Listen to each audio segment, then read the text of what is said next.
IVM. Hey, so at Geek Fruit, we love talking about films. But if you are an ardent filmmaker yourself and you like to follow films that come out from this country, then maybe you should check out Anything But Bollywood. It's an amazing podcast hosted by Neha, who talks to a lot of independent movie creators, filmmakers. They discuss a bunch of things that could be really helpful for you as a filmmaker. So don't forget to catch it on Anything But Bollywood on the IVM podcast website, app, or wherever you listen to podcasts.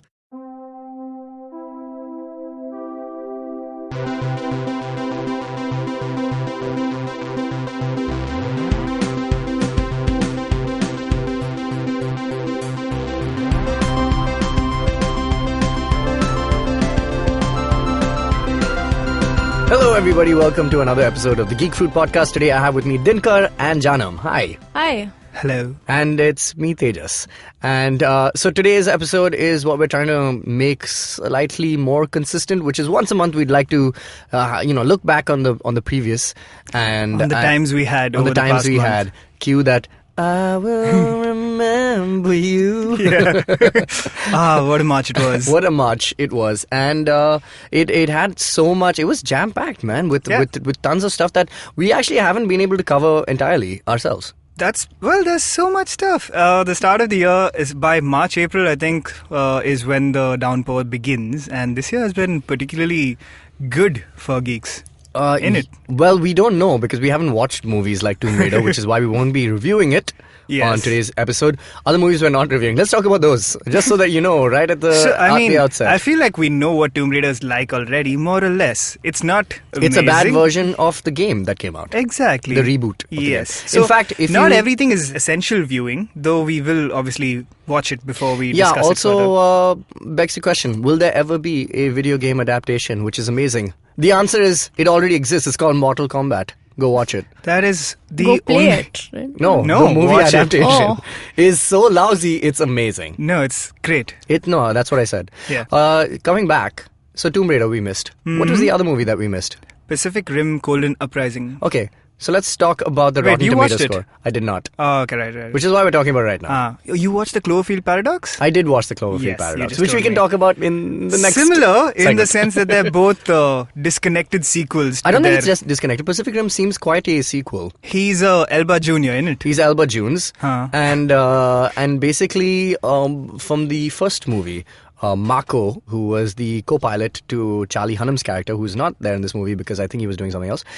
So basically they are put together. So they're kind of like half brother and sister because she's the adopted daughter of Idris Elba's characters, Stacker Pentecost. Man, this movie Which is is rife such a with great name. names. No, all of their names are fantastic. So Jake Pentecost, who got the bum end of that stick in terms of names. Yeah, Jake, son of Stacker. Yeah, I know. So Jake and Mako is joined with a few of the the returning cast, like Charlie Day, etc. And they fight more kaiju. Mm-hmm. That's all I can say about the movie. You were going to say something about the Rotten Tomatoes. I was going to say that.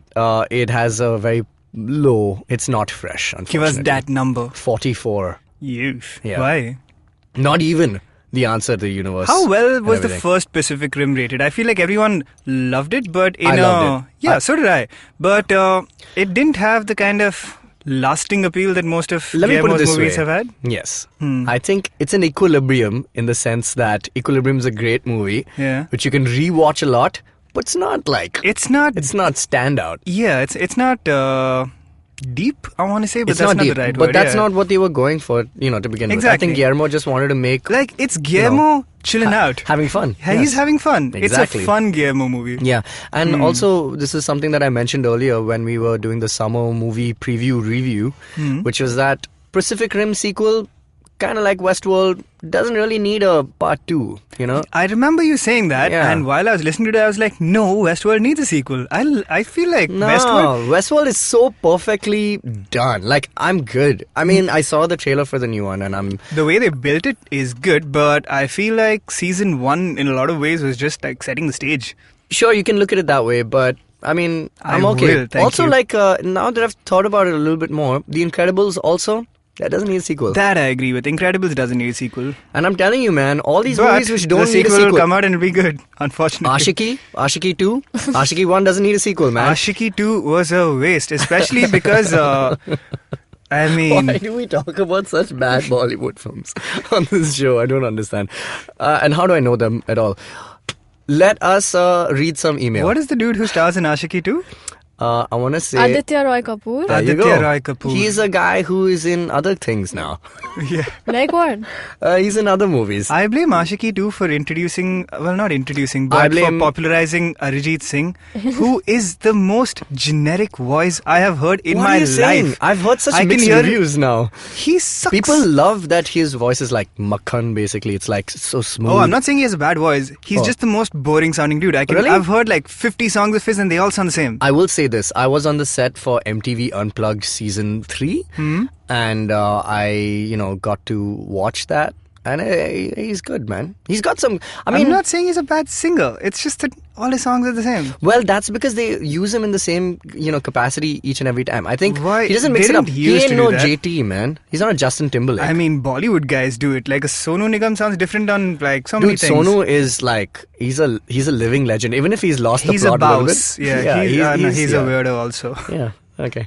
Let's read some email. I mean, do we sound like in my generation people? We're there, man. We're You're there. turning 30 this year. I'm turning 30 next year. It's there. It's happening. It's I true. have a long way to go. Janam, how old are you? Not that we'd like to... I mean, I want to rid this world of this whole thing. Oh my God, you should never ask a woman her age. No, we ask them their ages. How old do I look? You look like 22, 3? 3. 2. I want to say 22. Okay, I'm 22. Oh, bum. yeah. Nail on Easy head. enough. Okay, cool. So, because that's So that's who how is it your favorite Bollywood singer? Please don't say Arijit Singh. Don't say I don't Arijit. have one. I see. That's the wrong answer. Yeah, The that's answer the- is Udit Narayan. Also a very versatile voice who was used to do the same No. thing a lot of the time. I can't. Didn't it always seem like whenever Udit Narayan sang, he was putting this like forced smile on his face, like Yeah. "Hey." Except for the one time he sang with A.R. Rahman. Udit Narayan sang with A.R. Oh Rahman. yeah, In A.R. this I think say- A.R. Rahman is the answer to that question. Your favorite Bollywood singer? I think he's got a good voice. He's got a Yeah. great voice. He's got a unique voice. I don't think he's the best voice, but it's like he uses it well. His character voice, he's not leading man voice. Correct. And when he does that song, Rehna Tu from Delhi 6, which is the best soundtrack I've ever heard in my life. Yeah, Yeah, great song. solid song. And he also did a song with Dido. Correct. Yeah. And For he's 127 worked with hours. Mick Jagger and Joss Stone in a band. And yeah, super heavy. Super heavy. Yeah. This is like the weirdest collection of things. Anyway, Yes. music is, since we do talk a lot about music, our fan mail this week, Right. Shivang Gupta has written a couple of things that he wants our take on. Let's have it. One being, hey guys, what's your take on mixing electronic music with rock and roll? You two did it in Songs of Experience and Linkin Park also did it in Waiting for the Light That Never Comes. I think Linkin Park has done it like from album 1, right? I think From day one. Yeah, they were way ahead of their time. They coined new metal. Is that what their genre is? Isn't that what it is? They didn't Rap coin... rock? What is it? They were... They started it, they popularized it in a big way. No, I think Limp Bizkit did, but they perfected Sure. like the But, sanitized version I of it. hate You know how Limp Limp Bizkit, Bizkit... So do I. So how does that change my mind? I don't understand. Limp Bizkit and Korn were the new metalers of their time. But I feel like Linkin Park made the perfected consumer version of it. Like Limp Bizkit was scraggly and Yeah. edgy and Yeah. vulgar. And Linkin Park And was they like, also know why I want to hate hey them. man, I tried so hard and I got so far. But in the end, Yeah, got it. anyway. So, Fun fact, well, not a fun fact, depressing fact. Give me. I watched one of the last Linkin Park live performances ever. with the Like- whole band. They're still performing, I believe. No, they have. They've oh, done have they started they've again? done 2 shows, I think. Yes, I yeah. saw the second last one with Chester. Oh man. It was solid, and I'm sorry to say, I was watching Yeah, a bunch you- of great you didn't- bands. you didn't enjoy it, I was yeah. not super into it. They were fine. I was just like. I think it's more about like, man, Linkin Park has such a huge hardcore fan base, so yeah, it's just, it's just for them. People were losing their minds. It was So how solid. do we answer Shivang's question? I think mixing. I mean, obviously, this is in reference to the sub podcast that Jishnu and I do about U2. Correct. So, Shivang, you should check out some of U2's earlier stuff because in a lot of ways, they kind of invented big rock music with electronic elements thrown in. So perhaps, and Jishnu and I were discussing this the other day, but the place where it's best done, where they take the right elements of both sounds, is in All That You Can't Leave Behind. Yeah. So I'm thinking like 90s U2 basically. Or Brian Eno U2 basically. Brian Eno U2 and 90s U2 took the electronic influences on like pretty hardcore. Like they had Pop, for example, is primarily an electronic album with like guitars thrown in on top, and I love that album as well. But if we're talking about the perfect blend, then maybe All That You Can't Leave Behind. But mixing electronics with music is always I think a good that's idea. what's happening to all genres. Every genre is kind of seeping into. Does not to y'all one do it another. with your music now? I does it with mine. Yeah. Yes, correct. it's true. I'm releasing an electronic song soon. There's my plug. Take it if you like. Yeah. Okay. So that's a question. Shivang, does he have one more email? Yes. It's all ones and zeros. Hold on. Now, he asks us about our magic episode. Mm-hmm. He says... magic. Something I can answer better than music. Tell me. Hey, do you guys know about Dynamo? He's visited Mumbai a couple of times. Oh. Listen, Shivank, I don't know everyone who's visited Mumbai a couple of times. But also, I should know I don't know who Dynamo What's is. a dynamo? Dude, he's visited Mumbai a couple of times. Yeah, well, yes. He's a musician, I assume. He He's must a musician? Be a magician. A magician. Sorry, I was laughing through that. Correct, yes. A magician who performs real-life magic. Oh, this guy. Oh. Wow, he looks dark and mysterious. His name is Stephen Frayne. Commonly known by his stage name Dynamo. Oh, cool. We shall check this out. Interesting. Yeah, we should probably read the emails before we do the show. I read this email before. and yet did nothing about it. No, so you know what? Check out Dynamo? Check out Dynamo. Did you check out Dynamo? No, but apparently he's come to Bombay a couple of times. Yes, I know. Yes. But, I mean, well, I'll see him next time he comes, man. Tell him to hit me up. All right. By the way, I have one last thing to say. Perhaps a mission for us to accept if we choose. Before we move on to the next segment. I think we should be responsible for bringing Conan to India. I think we can do it. I think this is possible, and I think this is our weird plan. Because I literally thought the other day, what if we wrote to Conan? That's how he's been going to different countries, I know. right? So, That's how I mean, he the went first time he started this series of visiting different countries was, I think, Conan in Korea. And it's because a fan sent a huge box of, like local chips and things and sent it across and said, Conan, we would love it if you came to Korea. And that's how it started. So, I think we need to do this. Can we hit up Conan and ask him to pick us up some chips on the way there? I think it's very possible. Slide into his DMs. Yes, let's do that. All right. All right. And also, I mean, we'll tell him like, dude, come to India. Dynamo's been here. Yeah, he's been here a couple of times. Did Conan ever come to India? Because there is this promo that he did when he launched the TBS version of Conan, where there's a bunch of shots of him in India. It's all about... this was a huge promo where he goes to India. Oh. He goes into like these Dhobighat type places. Are you sure that was not a screen that was green? No, it looked real. Okay, so cool, fair enough. but basically the whole thing is like him going like, okay, I want this particular piece of cloth and Correct, whatnot. correct. And I remember basically that. it shows this like whole long process he has just to pick the curtain. Curtains, yeah, I remember. I Cool. don't know. I think he's due. Let's do it. Let's do it. All right. Let's take a short break. No, hold on. What, right Shivank now? has more things to say. Oh, Shivank, sorry. A great fictional magician is Phil Dunphy from Modern Family. Oh, I've seen a bit of Modern Family. I saw the first maybe 2 seasons, and then I was just like, this is not modern anymore. It got a little less modern, but Phil Dunphy is... He's great. He's the winner of the show, I think. Ty Burrell. Solid dude. Though I, again, take issue with the fact that the magic is used to portray him as lame. Yeah. That's what makes him cool, man. But He's I think, great dude. But I think that's the comedy of it all, right? Like, I mean, in the show, you're supposed to think that he's an idiot. But in real life, everybody loves him for it. He becomes lovable for it. So it's kind of like, imagine we made him cool on the show. He's not cool anymore in real life then. There's also a fictional show, FX I think, called The Magicians that I have not watched. Great piece of information. Yeah. Right. But it's literally called The Magicians and it's about magic dudes. So maybe we should check it out and like report back. We Someday. shall report back. One day. Let us take a break. We'll be back and we shall talk about March, that month in the year. Long, long ago, not in Bethlehem, but in a place nearby, there was a wonderful birth of a huge show, which I like to call Cyrus Says. A show that encapsulates everything in human history, from the first Homo sapien to the last Homo sapien. who's traversed the entire world and then come back to India. This is a show which tells you everything about everything. If you want to know, avoid Google, come to us. It's called Cyrus Says. Get new episodes every Monday and Thursday on the IVM Podcast app, website, or wherever you get your podcasts from. It's simple as A, B, oh God, what comes after that? All right, hi, we're back. We're talking about March, and we're going to start with Altered Carbon, and we're going to bring in a guest. Poof. Sorry, we're just continuing that, I guess. Amit is here. Hi, Amit. What's Hello. up? What is March and what is Poof? March is basically a month that comes third in the year. That, but and we're rounding up the stuff number in 3 March. month. Oh, okay, that way. All right. Okay. And thus, you have been poofed into the studio. Poof is the special effects that I'm using to bring in guests. Okay. All Yeah. right. I can It's see like it's a thing from our magic episode. Yeah, it's a long-running joke that we Yeah. started last week. Okay. All right. So, Amit, you have seen Altered Carbon. That's Yes, what we're I going to be did. tackling first. I watched it this last weekend. You what? You finished it all in one I finished guy? it all in one. It was a long Netflix weekend. We will had be It was a proud. long We had a weekend. 3-day No. weekend. Oh yeah, it Yeah. was the Easter weekend. It was the Easter Yes. weekend. Yes. Yes. So yeah, man. Altered Carbon.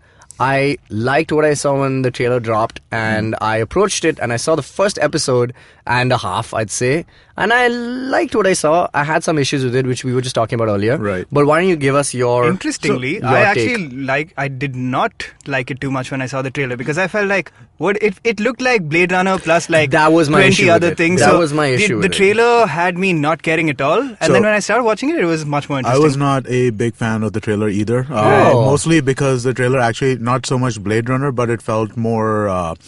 what was that? The show that was about like an android and a cop, and they were in the future together. It felt kind Bright? of... No, that was Android. No, that was Orc and Orc and Cop. Yes. Yeah, Orc and Cop. Android and Cop. This was a TV show. Bright was a movie, not a Netflix movie. This Yeah. was a TV show. This was a network TV show, which I watched and was really, really, really, really An bad. android Oh. and a cop Yeah. in the future. Yeah. Oh my God! It's not mac and cheese from Friends, right? No, it's not mac. It's not mac and cheese from Friends. I can't remember the name of that show, all right. but it was a really, really bad show. And this looked kind of like that to me initially when I Okay. saw it, and I was like, I don't know if I want to see it. But then, do you guys know who Alan Sepinwall is? Yeah, No. Yeah. love the dude. The reviewer, TV critic, He's yes. a TV Okay. critic, right? And so he For wrote. what, he writes, I think, now for Uproxx. He used Okay. to Oh, have, Uproxx. No, nice. he used to write for Hit Fix. He used to write for HitFix. Before that, he had What's Alan Watching. Okay. He wrote a book about peak TV, which Okay. is like very influential Nice. in the Yeah. 2000s kind of this. Right. So he's considered to be one of the foremost TV critics, if Nice. you will, right? And he had a lot of good stuff to say about this. Again, he was talking about how it's jaw-droppingly beautiful to watch and like that kind of stuff. It is, yeah, visually like there's budget It's here. stunning. Yeah. Yeah. It's visually amazing. Yeah. Yeah. There is a. We're going to stay away from spoilers generally, but Yeah, there but you is- can give us the premise and maybe no, a but little, so there is this little more. fight that happens, the zero gravity fight. That thing is Yeah. ridiculous.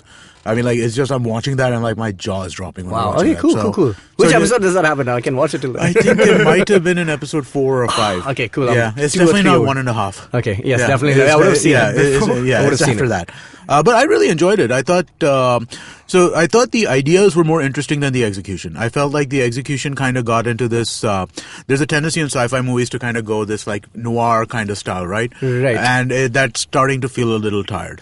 Yeah, Yeah. it's being done to Yeah. death in So, many ways. Yeah. yeah, but considering- this has that. At least it poses as that noir It kind very of much thing, right? does. But No, it is a noir. It very much follows noir conventions. You have the He's a brooding damaged hero, hero. correct, You yeah. have the femme fatale. You have the betrayal. You Yeah. have the all-powerful villain. It very much Exactly. Yeah. the villain who's not a villain. Okay. I guess None of that's the sponsor- elements no, are it's not really a spoiler. like particularly new. I want to say, But, like when I right s- from the premise, it's No, but it's Yeah. fairly expected ideas. But I like it's kind of like a great remix, right? Right. Like they've just put in sure, everything. it felt like that. I My actually thing found it fairly original in terms of like the so some of the base world building that they do, right? Right. About so there's a concept in the show, stack and sleeve. Yes. So your stack is something that's been created, and it's a metallic object that's inserted inside human beings. Correct. That's your And brain. that's your so- brain. so to That's speak. your. or your I mean, soul. your consciousness. Yeah. Your soul, consciousness, yeah. I mean, yeah. that's kind of what they're playing with. They're trying to like make it your soul, right?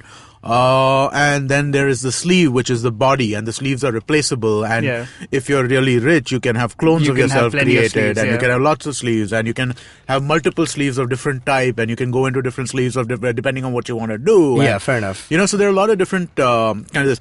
But what I really like is like the way they play with immortality, the way they play with long lives, right? I mean, like, so there are people in this world who are like 400, 500 years old, right? Yeah. And the kind of people they are, and the kind of way that their general moral compass has evolved over time, or their moral compass has, I think, devolved over time. It's I actually really like that when you were telling me about the show. You were just saying that people who live like longer, at least in this universe, are basically all dicks. I mean, like, you know, I mean, like, you know, we say the rich are very different from you and I, and I think that's true of the long-lived as well. Yeah, that's really we are interesting very concept. different from you guys. That's true. I'm lying. Rich people give us money. But I really enjoyed it. I thought so. Action sequences were ace. I like the story ideas, right? I like these ideas behind immortality and like how they're trying to achieve it. What are the different kinds of. The thing is, if I start getting into specifics, I'll spoil stuff. No, fair enough. I don't want to do But that for that's people. kind of evident right from the get-go, because the premise is essentially one of these super rich, long-lived guys Right. has resurrected the main character, The main a dude character. called Takeshi Kovacs. Kovacs. Kovacs. They keep calling. They pronounce it as Kovacs on the show. I think it's Kovacs. Did they say Because Kovacs? they make a Or deal like out of different it. people pronounce it in They different ways. make a I deal think. out of the fact that his mom is Japanese and his Yeah. father is Slavic. And he's played by an Asianish character In this the ti- big- in the So flashbacks. flashbacks, yeah. He's played And by then- 3 or 4 different characters That's all cool. the time. Yeah. But I was just With most his happy different for, sleeves, basically. for Joel Kinnaman, who I think is anyway a great actor. The latest Wasted sleeve. in Suicide Squad.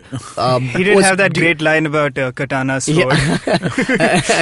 but he was actually also great in RoboCop. I think he's being, not like Hey, he was good. He's picking these genres at least. He quite was well. pretty good. I Yeah, mean, He's pretty at least good actor. in this. He was pretty good. The actor who was most disappointing to me in this was somebody who I've probably seen the most. I don't know how to pronounce this exactly. Daichin Lackman. Okay. But she used to be in Dollhouse, and she's been in a bunch of other stuff besides fair that. enough. But she's been in a bunch of stuff, and she was a fairly important character, but bad. Oh, damn. Like you know, I mean, like she just kind of threw you out of it. Fair Sorry, enough. who Yeah. did she play? She plays. Femme fatale? No, she doesn't No, play the that's femme fatale. not her. One sec, let me just think of the order of the story. How many episodes are there? Amit is 10. going into his mind palace. Yes, yes, I am.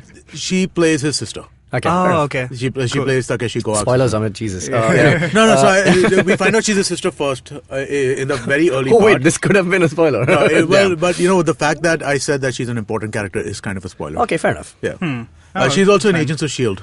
Oh, She plays Jia Ying on Agents of S.H.I.E.L.D.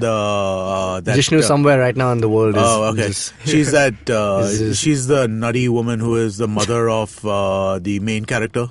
Okay, Jishnu will know. Oh, okay. You're not. That's all I can sorry. say. You're not Agents of S.H.I.E.L.D. people. Oh, Sorry. no, we Jishnu's have the a person only for that. one. Oh, Yes. okay, all right. We got a guy for that. Okay.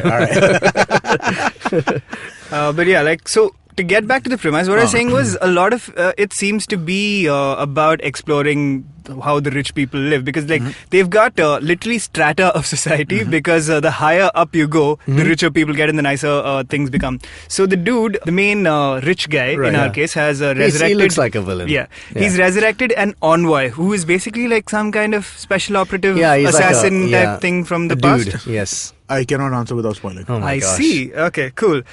He has brought one of those dudes back in his sleeve to investigate his own murder. Yeah, I've kind of found that in the first episode, that was another thing that kind of bothered me. So two things that were issues with me. One is obviously we've spoken about the very blatant Blade Runner kind of It's design lift kind of thing. Once I actually watched it, it's really only the neon sort of look of the city. fair enough. Okay. Otherwise, there's a bunch of other. No, I'm not taking away anything Yeah. away from this They've show. ripped off a lot of places, not just Blade Runner. So that's one, and the second thing was I think the conceit of the show, right, is based upon how this guy's been murdered. Right. And he's like, hey, so can't you just check your memory or check your stack Right. and all that stuff? And he gives this explanation which felt like it was a very like junior intern writer saying, okay, cool, I couldn't check it because something happened Well, no, in so the. it's actually a critical plot point. Why he couldn't check it. Okay, fair enough. But in the first episode, So, kind of came off as- I can give you the reasoning behind Okay, that, right? cool. So, without spoiling, I hope. Yeah. Okay, so what happens is that you have these stacks, right, which Yeah. are basically your mind. The very, very rich are able to back up the stacks. Yeah. Right. Okay, normal people don't have the ability to back up the stacks, Yeah. right? And the backups are scheduled at specific points in time. Yeah. Now, what happened is that this guy was very deliberately killed 2 minutes before his backup was supposed to happen. Right. Yeah. So that's kind of the reason why he doesn't know what happened. Yeah, fair enough. So, and, yeah. and it's a fairly major plot point in terms of why that happens Okay. as well. All right. Cool. So So overall, what did you think, though? Like, I liked it. I liked it a lot. Is there a season 2 happening? Oh yeah, absolutely. Okay. Dude, it's a film noir now at this point, right? I mean, like we So have there's an a conclusion. there's a conclusion to this season, but now we have an envoy 600 years in the future. Okay. And Cool. now that envoy is 600 years in the future. Oh, is so he gonna can just do envoy like a shit. different case. Right. Yeah, so he'll it's do like different. case He'll do files. envoy things. Okay, that's cool. Yeah. So, what are Which the makes themes that sense. you really picked up upon in this show that you've probably not found in? So, one, you were talking about the whole mortality. Yeah, I think that's what it is. Honestly, Yeah. I mean, like more than anything else, I think that is what makes this particular show kind of interesting. I think right? that's because that's what I really love about like Yeah. shows like Westworld, right? Like, Yeah. the premise is AI, and the Yeah. premise is like hosts, Yeah, like but the the show is agency really of about AI. What is the like, soul? What is the soul? What is- What Yeah. is suffering? Man, that Yeah. was like my favorite thing about Westworld. Yeah, but that's- Another yeah. thing I found interesting in the start of Altered Carbon, at least, is there's this short little scene where people are protesting the use of sleeves. So that is That another becomes major a plot theme they point as develop. well. Right? That So- is pretty original as human well. rights kind of thing, yeah. No, so what it is, so the way they have it structured, again, I think this all comes out in the first episode, even though you don't understand the importance of it till later. If you are Catholic, right? Okay. The Catholic Church believes that if you are resurrected, then you are condemned to hell. Yeah. Oh, If right. you are so basically God Yeah, lets you die anti-sleeve. once. Okay. Once God you're dead, hates you're supposed to sleeves. die. And so basically, a big part of the mysteries that they're trying to solve involve people who are Catholic and who have died. And at that point, so you know, So they didn't resurrect the Pope? What, really? no, but you can't resurrect anybody, right? So I mean, like there are people who are witnesses to specific crimes, Right. or witnesses to their own deaths. Deaths, yeah, right. yeah, And yeah. you can't do it. So there's a law that's being trying to be passed at this point in time. It seems pretty- that yeah. if you know, I mean, like we should be able to resurrect people no matter what, at least to kind of get them to testify about their own deaths, Oh, if nothing nice. else. Yeah, which was again, these are all like things that I come like- out right in the first I episode. It's actually very really like- interesting. I like they have this the- little sequence where a 7-year-old girl who was Yeah. killed in a car crash is resurrected in the body of an an old lady, and idiot. she's Yeah. terrified. Oof, that which was again, that hard. is really It is yeah. harsh, man. Yeah, I yeah. mean, like some of the stuff is really harsh. I mean, It's and pretty dark, yeah. It is dark. It's not a light show at all. It Yeah, is yeah, definitely a dark show. Yeah, which is why I'm astonished you finished it in one weekend. Because after the first year, I was like, cool, I need to we'll get breathe back for to a this. second, yeah. It's pretty heavy. Yeah. No, but it, you know, I mean, like once you get past, I think 3 episodes or so now, the darkness kind of fades into the background, And it then becomes- become yeah. I felt like desensitized there's also thinker. so much new information. I mean, that the But entire that's- world building, exactly. like there's a lot of heavy lifting to Yeah. do right at the start. Yeah, and that I think that might be one of the problems with the show. They should have been a little more judicious with how they kind of doled out knowledge. Yeah, I mean, essentially, it was just like, here's the Wikipedia Yeah, article for the page. Yeah. Now we'll start the story. Which I definitely see that as being a slightly problematic part of it, because I'm steeped in science fiction. I'm steeped in fantasy. Yeah, I you're- know you're- you're well there are- versed with there it, are but I tropes know that the you grammar expect. around Yeah, these things, yeah, right? yeah. I mean, like I The know what jargon. they're expecting to happen, right? So it didn't really throw me that much, but then at the same time, I was like, okay, all right. Like episode 7, I'm like, oh, okay, that's what they meant in episode 1, right? Right, And I right. mean, like that's a cool feeling to get sometimes, but Yeah. I don't think I needed So to you know would about say, that in episode would you say this is 1. like hard sci-fi? Is this hard sci-fi? Yeah, I'd say this is hard sci-fi. Yeah? Okay. I would Sweet. say this is hard sci-fi. I mean, like, So not for the faint of heart, like definitely. yeah, no, I mean hard sci-fi. You mean like the definition of like hard where versus soft, right? Yeah, Technical yeah, versus yes, this, right? technical, yes. Yeah, I'd say I think this it is. skirts the line a little bit. It does because you're talking. well, the you're talking genres, the genre tropes were also kind of skewing towards like action thriller rather than fair enough, just but I don't think that like precludes hard for versus example, soft, right? like yeah, but for example, take like something like Blade Runner, right? Right. Like Blade Runner, they've created this entire universe. Right. I mean, and it's huge, Right. but the stories are still very personal, very Yeah. very slow, very kind of built upon the genre itself, Right. rather than become like this action crazy kind of Well, like no, so rather I mean, become like Thor or Would something, you which could have been. consider Terminator to be hard sci-fi or No, soft not at sci-fi? all. No. Not at What, all. It's hard- soft for sure. Really? Yeah, man, because that time travel is so loose, No, okay, loosely okay, written okay. on it Terminator. does not, especially, Yeah, yeah. it's Time- gotten looser over No, time. one second. So time travel as a thing does not work, right? You gotta kind of forgive time travel. As no, any, man, in I think anything. some people have made it work, man. I think some people have time made it travel, work. Time travel always collapses in its paradoxes. It always collapses. The Have you second seen Predestination? I have not, but I am. That's why. All right, I shall check You it out. you gotta. I will check that It has out. to be a closed loop. That's what it Yes. has to be. And Yeah. I don't think people respect that a lot because they don't address the diversification of like basically which creates a new timeline, Okay. and just address that. Because even in Days of Future Past, they say, oh, if this changes, then our future Everything changes. changes. But it's not possible, right? That's not possible. Well, it depends on how you're you look at time. saving some timeline, but not your own. You're It doomed. depends on That's what happens. it depends on how you look at time as well, right? Yeah, If yeah, time yeah. is This is immutable. Yes. Yeah. It's All right, Amit, I think we're going to take a short break. Thanks for joining us on the show. Yeah. And so basically, watch Altered Carbon. I would say so. Yeah, I mean, like if you like sci-fi and if you're okay with that, and there is a startling amount of gratuitous nudity. Yeah, in I this know, show. yeah. surprising, yes. But I think that's- that seems to be Netflix's. That's a part of the game. like, It is, yeah. This It looks does seem like like them that trying is. to do like an HBO-ish sci-fi show. It does feel like that. So I mean, like if you're not massive. bothered with that, right? I mean, like Yeah. if all that is good, then I'd say go for it. It's Cool. quite Yeah, it's definitely interesting. worth checking out. Awesome. Chalo. Thanks, Amit. Thanks a lot. We're going to take a short break and we'll be back in a new sleeve. Damn. Tired of the shrill madness of primetime television? Can't make sense of your morning newspaper anymore? Then take a break to delve into some real conversations about policy, politics, and economics. Join me, Pavan Srinath, And me, Hamsini Hariharan. as we analyze news and views from India and the world and talk to experts on a wide range of issues on the Pragati podcast. Episodes out every fortnight. You can find us on the IVM Podcasts app or wherever else you get your podcasts from. Hi, everybody. Welcome back. This is the Geek Fruit Podcast, and we're doing a roundup of the stuff that we saw in March and the stuff that we didn't see. We're not going to talk about. We're going to talk about a movie that came out last month called Annihilation. Before we start, so all of us, Janam, you've seen Annihilation, Dinkar, you've seen Annihilation. Weirdly, this movie actually released in theaters, and it was out. And basically, because the producers, Scott Rudin and this other guy at Paramount, they had a fight over the ending because they wanted to change the ending of this movie and make it like less dark. And we're going to get to that. We're going to spoil this one.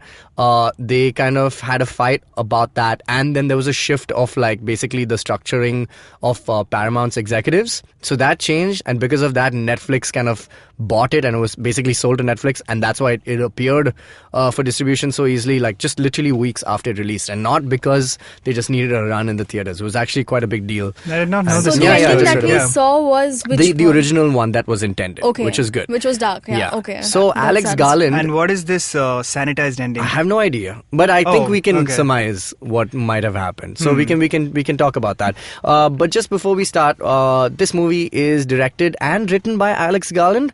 Is it written by him as well? Yeah. Yeah. We'll just look it So up. it's based on a collection of novels. At least this is based on the first one. And it's Alex Garland obviously is the guy who's been working with Danny Boyle for many years. He wrote and assisted on 28 Days Later, etc. He did his own first feature, which was Ex Machina, which we all loved. It was great movie. Kind of somewhat of the similar cast here. We've got Oscar Isaac, in a different role here, but like also part of this cast. And yeah, Alex Garland's good because he's like one of our sci-fi boys. He's like holding the fort for science fiction, kind of like what Denis Villeneuve is, in at this moment. Yeah. Yeah, because Yes. Yeah, they're, yes. They're very similar in style. style, sort of. Yeah. I think this guy's a little more. Yeah, it is similar, but I think this guy's a little more heady in terms of. Yes. In terms like of. they're not similar in specific ways, but I think this guy's yeah. more in the science fiction technicality space, and Denis is more into the feels science fiction space. Definitely. Yeah, so I think we can say that. That's a distinction that again is clear with Annihilation. Didn't Yes, it feel in a definitely. lot of ways at the start like Yeah. Arrival from Yeah. last year? Yes, last to last year, Arrival was 2 years ago. 2016. Wow. Yeah, I know. We It's have been aged. a while. Yes. Cool. It's left. I It's see. not Arrival anymore. It's The Departed. Sorry. Okay, cool. I'll move on. Annihilation. Weird as this movie was. Yeah. Holy shit. I loved it. You I- loved I it? Yeah, thought it I was don't. good I as wouldn't well. describe it as weird. It was just. Okay, so you loved it, right? I loved it. What about you then, Kar? I wouldn't say I loved it. I really liked it. Okay, so you really liked it. Yes. I'm gonna trash this I mean, movie. what is this? Why? Wait, you've Explain not yourself. seen it? It was. I've seen it, yes. Oh, Okay, It so I'm was gonna- definitely good. I'm doing it. I'm being the devil's advocate here. Okay, I did enjoy it. I Cool. enjoyed it. Advocate but away. I'm gonna rip it. of you. Why did you... Wait. Okay, so let's talk about So the you movie. enjoyed it? Let's talk about the premise. Tell us about your enjoyment of it. So let's talk about the premise of this movie. Okay, so let's talk about the premise of this film. It's quite original. It's basically about a meteor that has hit a very specific part of this, the swampish kind of area of Florida, and what it's done is that it's created a small kind of perimeter. It's like a bubble, basically. This is not really exploded anything. It's not kind of destroyed anything. It's just created a new world. A giant, like a biodome sort of situation. Which is increasing every day, and it's gonna basically envelop the entire planet at some point. And we come into the story where Natalie Portman's character has been, grieving over the loss of her husband for about a year. And basically what happens is that she finally, one day at home, he just quietly walks in. He just Which walks I thought in. was such a surreal scene. Yeah, it was She's weird. painting a wall and he just kind of wanders in like... I thought almost it was like very I thought she dream was sequence. dreaming, or It Precisely. really looked imagining. like that, right? Yeah. But... Yeah, so what he a just weird... casually walks in and she questions him, saying, "Where have you been?" He has no answers. So he starts to fall grievously ill, and he's taken to hospital. But then they're abducted And by a secret. he's unusual, is the thing. So Yeah. he doesn't know where he's been. He's very astronaut's wife-ish. Yeah. Actually, the astronaut in Astronaut's Wife. Yeah. If you guys have seen that movie, but he comes back very bizarre and very weird, with no memory of what's happened in the last 12 months. He starts to fall sick, and very quickly after that, they're abducted into this secret facility, which is at the perimeter of this bubble now that we get to. And as the story progresses, they realize that everybody goes inside this bubble, never returns, and he's the first person to come back, and he's so messed up already. Yeah, they kind of make it sound like it's some Bermuda Triangle that It you is, get yeah. and there's no way out, and Everyone seems to have basically died, so they have a theory that everyone's killed each other because they've gone mad, or they've basically been killed by something. And Let me put a comma there and say up till this point is where specifically it felt to me like Arrival in a lot of ways. Like you have a female character dealing with a loss. Yes. Then there's a unexplained phenomenon Spoilers happening. for Arrival and for Yeah, Annihilation not coming up. really. I mean, these are both the premises of the movie. Yeah, there's but I'm there's an sure we'll get unexplained to it. phenomena, and this lady is going in to figure out what it is. Yeah. Essentially, Yeah. up till this point, it felt to me like a lesser Arrival, because Arrival was so feelsy at the start. This is like, there's a lot of parts, especially at the top, where it feels weird. Yeah, Like that I scene love where it. Oscar Isaac comes back. It's just I like, love the this- weirdness of this movie. I think that's the thing that I enjoyed the It most. made more sense to me as you go on. Yes. also And- the first half an hour of the movie is this is the part where I am dreading. So this thing that the biodome that you're talking about is called the shimmer. The shimmer. The correct. shimmer. So up till the first half an hour of the movie, I am actually dreading what is inside Yeah, it. of You're course. like you're scared It of seems it. horror-ish, Yeah, yes. It's it quite seems- horror. Yeah. Yeah. Also, this movie is called a psychological science fiction horror film. It is a horror film. I would not agree. I didn't There are- find there's some- anything It's horror not about it. scary. Oh, there are Yeah. some moments there's some nightmarish moments. I will give Jumpy it that. things, Okay, so maybe, so yeah. let's not just jump into the movie. These five characters, they go into this place. Bunch of cool ladies. Yeah, cool ladies. All go in one by one, start getting knocked out. So what did you think about this? Now we're going to go into spoilers territory. So the biodome is obviously this kind of. It reminded me a lot of the monolith from 2001: Space Odyssey. It's something that accelerates evolution, or is basically kind of changing things around. What they kind of deduce is that it's basically like A tumor. It's like a prism almost, right? Yeah, because That- it refracts everything. it refracts it refracts DNA instead of light, and it kind of changes people's DNA. So like plants start taking the shape of human bodies. yeah. People start becoming plants. People start becoming weird kind of amalgamations of like duplicate. animal and plants. And Yeah. basically anybody who enters there is getting messed up by the second. The more time they spend inside, and we get some. So why I was saying this is like pretty horror-ish is because man, that bear. Okay, the bear that kind of eventually like takes out like two members of the team. Man, that was creepy as hell. Oh my gosh, the fact that it comes in, fused with the DNA of the voice that like from the Yeah. person Yeah. who killed earlier, and it comes in and looks like it reminded me a lot of like The Thing from like John Carpenter. So it's like very like mutations of like people and not aliens. In this case, it's like whatever terrestrial stuff, just not extra. But yeah, it kind of felt that was kind of creepy, and also it was a very creepy creepy in the sense that, for example, you take Tessa Thompson's character, right? And she kind of walks off because she's been this character who's kind of been cutting herself to feel alive. Suddenly she just gives herself away to this biodome. She becomes a plant is what I imagine, because she starts sprouting leaves and things.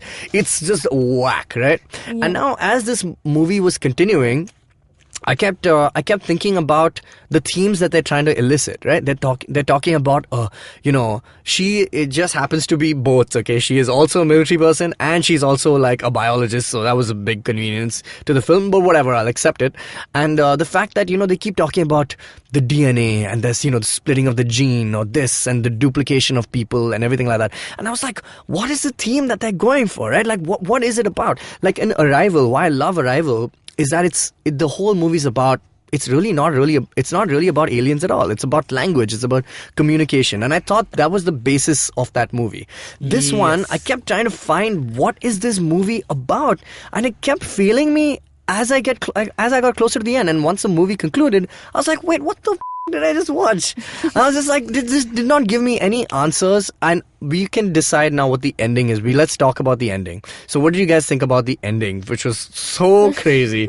It was just so insane. It definitely messes with your head. Yeah. You're like, you're just like, what the did I watch? Yeah. And like the whole duplication thing. Like there's this creature that's created and it's imitating every action it's she's like a doing. mimic, right? Yeah. So, and what is that? First you think it's trying to kill her because when that scene when she's Correct. against the door. But that's because she's trying to get out of the door. Yeah. And then she realizes that, and then she puts that bomb or whatever. The phosphorus grenade, right? Yeah. So now tell me one thing. What? Tell me, let's even take 3 minutes earlier. She goes into the hole. She finally reaches the lighthouse, which is the source of all of this. Yeah. And she goes into that little hole. And then it becomes Indiana Jones and the Kingdom of the Crystal Skull. I don't know if you remember that ending. But basically, she goes and the main, like the head of this group, she kind of just evaporates into something. Like what is that? What does it mean? I just wanted to find some meaning in all of this, but it became like this really vague, ambiguous thing that I guess I'm supposed to find something in, but I just did not. So explain to me, what was that like about? the bigger I don't know. Maybe what the, because she was okay. suffering from cancer, there was some. What are the big themes of this movie? One, I think, would definitely be the whole idea of self-destruction. So one of my correct, right? Yeah. Annihilation, the movie, Yeah. the Yeah. whole thing. Okay. Yeah, but How there's is this self-destruction? Tell me, explain to me. What was so self-destructive about any of these characters that are there? Okay, yeah, I guess that all the people who are going in, they keep Voluntarily saying going in, yeah. damaged goods, etc. But Yeah. what is her thing? What is her? Who's Natalie Yeah, what Portman's? is her self-destruction? Is it because, and I just want to question, so we keep cutting to this one flashback of her sleeping with her colleague, right? Yeah. Just want to ask, is that before her husband goes missing or after? It's before. It's before. Really? Precisely, okay? Okay. Now here's Wait, the how? thing. Because when she's inside the shimmer, remember she's sleeping and she has a dream. Like she's remembering. They keep going back and forth. Correct, a little yeah. bit. So it's the part where she's. But was it not in that period where the 1 year before she goes in and after her husband's disappeared? I thought it's that. And Even then I thought that the guilt... And that was what she felt guilty about. Exactly. I thought that the guilt was eating her up. First of all, I don't think that cause is a cause for so much, prognosis, sure, but right? It's not. but that's who she It's not that's deep just- enough. It's not deep enough as far as I'm concerned. Okay, as a plot point in Arrival. Okay, I and think the keep reason it doesn't seem deep enough is again her character. This is my issue with maybe the themes don't come out because these characters aren't so clearly established. It's paper right? thin, friend. Like all these ladies are. They're essentially stereotypes. In And fact, the lady is actually the other lady is what is it? The one who has cancer. I mean, that we find out much later. But Tessa Thompson's character, great. I thought that was great. I thought that was nice. There was a couple of other people, I think. But again, like I can't see Jane my the point. Virgin's character. Yeah, Jane the Virgin's character, sure. But like, it just didn't make, like, for me, I was waiting for the weight of it all to kind of hit me, right? I thought if Natalie Portman had slept with this guy before this whole thing happened and the guilt is eating her up, and that's why this guy decides to go on this trip. Her husband leaves her to go because he's like, okay, cool, I guess my wife doesn't love me anymore, I have nothing to live for, so let me go inside the shimmer. I think that's what happened. So that's what happens. Yeah. Okay, but apparently it's not that, and I thought it was, and it's ambiguous. It's like I think what they also say is that it happened while he was away. Like that's what you gathered from it, right? Yes. it was so unclear and so ambiguous, and I think that masks the thing for being clever, and I think that doesn't work for me. So I thought the ending was really like, and also, so here's the other big thing about the ending, okay? She has this clone, right, who comes and this mimic, and from what we see, what is shown on film to us is that she places the grenade in the clone's hand, and the clone decides to, whatever, erupt, and we see the clone on fire and everything kind of disintegrates, everything goes. And then right at the end, the twist, so to speak, of the movie is that she meets her husband and realizes that this guy is not my husband, he's a clone. And his eyes kind of glow, and hers eyes... so is she. Yeah. So now, the two theories is that, one is she spent so much time inside this place that her eyes are going to glow anyway. Correct? Oh. Yeah. So, I mean, she's not the clone, right? Yeah, she's not. But then why is I thought she was the clone. Okay, no, of course No, not. she killed the clone. We see, But, from what they show on film... Is that not the twist, though? But then how can it be if we see exactly what they want us to see? Maybe there is the no fact ambiguity to maybe her, the fact switching. that she reached the lighthouse, she was the last one to see it through, made her that way. Okay, she spent the maximum time in the shimmer. So then what was the point of the ending then? why does it matter whether it was the clone or her? That's exactly why I thought it was the clone, because why would her eyes... It's not like you throw in the special effect for kicks, right? No, there's a reason. Correct. So one of two things. Okay, one is she is the clone, which makes no sense because they showed us so much of the clone actually dying within this fire. No, it's that's like one. Okay, exchange at the... Yeah, but where's the ambiguity of... Maybe they became one. Okay, but we don't see that. They've not shown... There's no evidence for the ambiguity. Now, for example, take Inception. And in Inception, there are parts where he's about to spin the top when he comes out from a dream, but he never gets to see it land, right? Like when he comes out of in Mombasa. And so you don't know when the dream is end. So that's why when the ending happens of Inception, when the top is still spinning, you don't know. But here, so there's an ambiguity kind of established here. In this, there is none. They show the mimic dying, okay, the clone dying. And then when she comes out, because I guess she spent enough time in it, her eyes also glow. I'm just like, so what was the point whether she died or the clone died? It doesn't matter. Don't you understand? That was my... Maybe the point is that she killed the clone. She managed to kill the clone. Yeah, but then she's come out with her eyes glowing. Why is she shimmering? Why is she shimmering? I mean, like, sure, she can shimmer. Remember the parts where she's drawing blood from her and testing it? Correct. So that it's all in her. So then what was the point that she killed her clone? No, but at what point did she start to become a shimmery types? If you go inside, you're done, bro. That's it. Yeah. Oh, it is. Okay. So do you remember the part where she asks... The hubs is definitely the clone. Now, let me resolve this crisis for you both. This is what I can say is possible. Okay, she was guilty or she felt guilty, and I think her killing the clone is her self-destruction of that guilt, right? The annihilation, and so when she comes so back, yes, the annihilation, the titular annihilation is of her own guilt. And so when she comes back to her husband in the end, she has rid herself of that guilt, and they can begin anew again then. Okay. But for me, that there's no depth in the plot to support that. There isn't. I don't think that was what... I mean... That should have been, right? Maybe. That's not how I saw it, at least. For me, because, you're absolutely right when you say, like, the themes don't come out, but I think that's where... This is, like, why I find the distinction between really liking this movie and thinking it's, like, pretty good, right? It was basically... It's not got the depth that... it doesn't earn any of the cool, weird stuff that it does. I loved all of it. I love love that weird fun, thing right? at the end. It's sure, but you don't come away with, like... But it doesn't... I won't remember this now. It's like my point is that... Yes, I agree there. With The Matrix, for all the effects and the brilliance of it all, right? What do I really take away from that movie, right? Like, take away the fact that, okay, cool, there is something like there's a soul, or there's something that is important within the characters that are more than just the technology of the movie. Similar for Inception. What is the one underlying question of Inception? Was it just a dream, or was it like actual reality? Not about, not whether it was, what was limbo and what was this and all. You forget the layers. The depth is, okay, what is the answer to that film? Similarly for The Prestige, I don't know if you end up watching it. Not yet. You must, right? There's a question right at the end. And that is the one that, begets conversation for years after the movies come out. That's why I didn't like Dunkirk as much, because Christopher Nolan is great at doing something. But there isn't a question. There isn't a lasting dialogue for me, and that's fine. Theme, shall we say? Like, there's no bigger thematic message, but... And science fiction is the best when it has that. Absolutely. And this movie I agree that's when it's trying to do it. It was trying to get a question out. It was talking about self-destruction. It was talking about self. Okay, not just self-destruction, but maybe the part where nature is playing such a big role in changing things around. People are getting scared of it, but maybe it's like You don't need to fear it. But it's not really it's not brought out in any particular way. Yeah, I agree with you, that could be a theme, but I didn't feel like they did anything to address it. There was no environmental message or anything like that was trying to be, like portrayed in this film. Which is why this movie, till a certain point, was like, whoa, this is whack. Whoa, this is crazy. Where's this going? Where was this going? And then at the end, it's like such a huge letdown. I was just like, no, man, you can't do that. I didn't put a lot of stock in the ending. I put a lot of stock in the movie because it felt like it was building. A fun movie. Like, it was a cool movie to watch. I don't know. Yeah. I think I was disappointed with the ending. I get where you're coming from, but man, like, a lot of people just like all your Nolan fanboys. Yeah. They're like, oh man, Inception, that hallway scene and stuff, and like, was it a dream? But they're not really engaging with the themes on like a bigger level also. Yeah, okay, fine. No, Inception's like a near perfect film. It has like everything. It's well written. It's long, but it's great. And it works for like pretty much everyone. Yeah. It's superb. But like this movie, which is supposed to be hard sci-fi. Everyone. Yeah, it doesn't. And I love this kind of movie.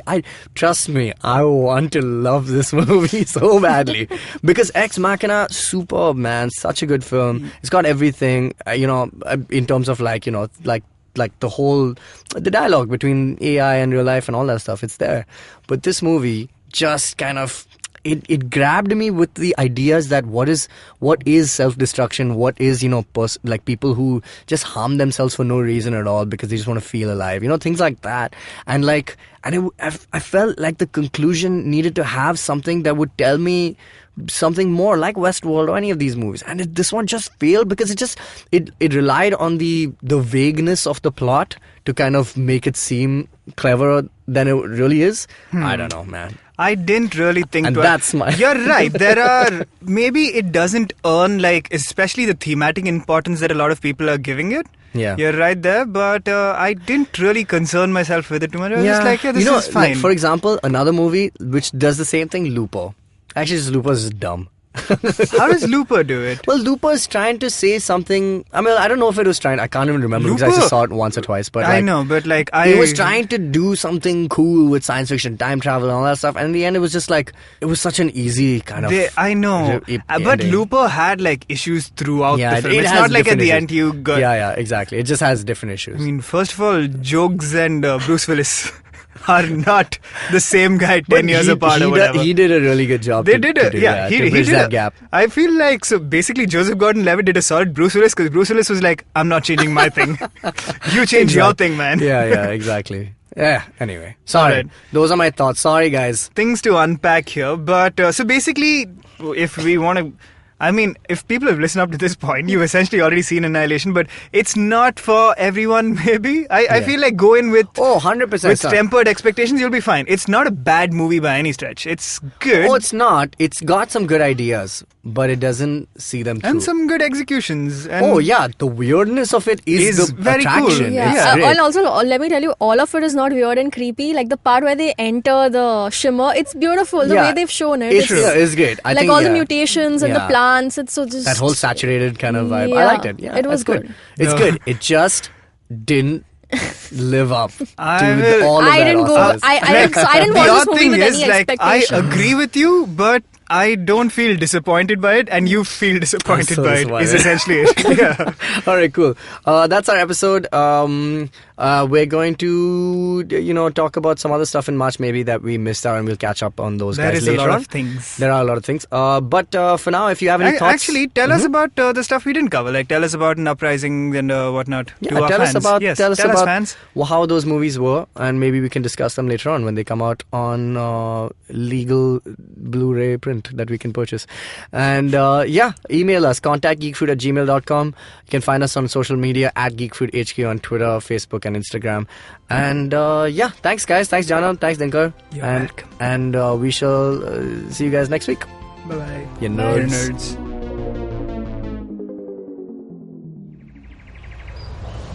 He bends down to test the warm water for his bath. He comes here to quench his thirst for a hot shower and some podcasts. You can witness how he enjoys having other people talk about cool stuff in his bathroom. Indeed, it helps him with his loneliness. You can find more of his species on ivmpodcast.com, your one-stop destination where you can check out the coolest Indian podcasts. Happy listening.